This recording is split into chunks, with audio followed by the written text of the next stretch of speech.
Hi, I'm Peter from Clark Memorial International High School at the Tokyo campus. And today I want to go through a little bit with you about the academic writing process.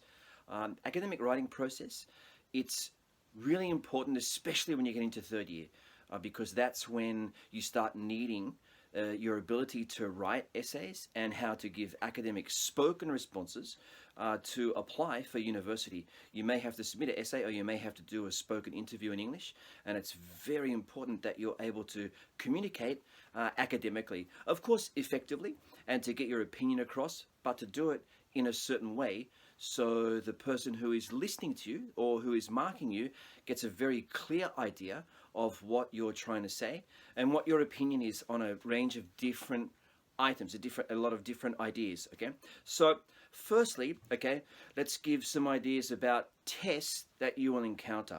Okay, so of course universities have their own in-house tests, okay, and there will be a lot of time for you to write on those tests, excuse me. Also, the TOEFL IBT is another test that you'll need to be working towards.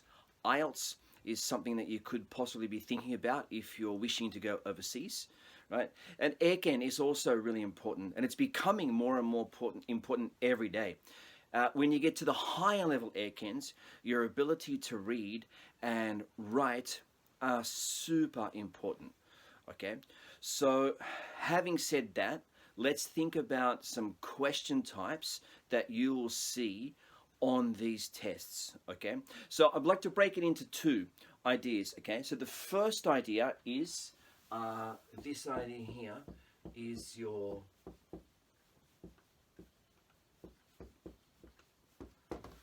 independent response, okay? Now, your independent response can be either spoken or it can be written, okay? But we need to know how to structure that so it works, okay? Independent response with both for both writing and speaking is you are asked to give your opinion on a subject, okay? So with the independent writing, you may see questions like this,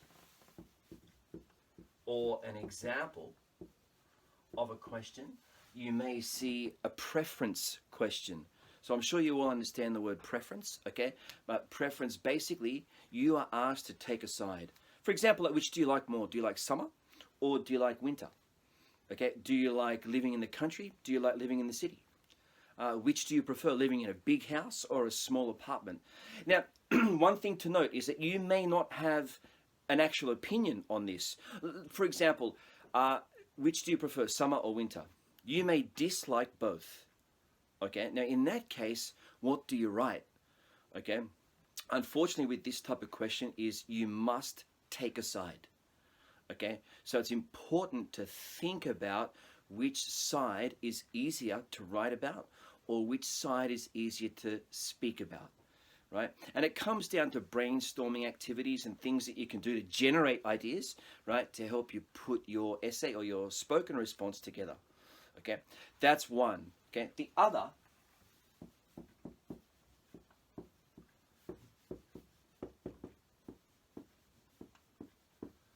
is agree or disagree.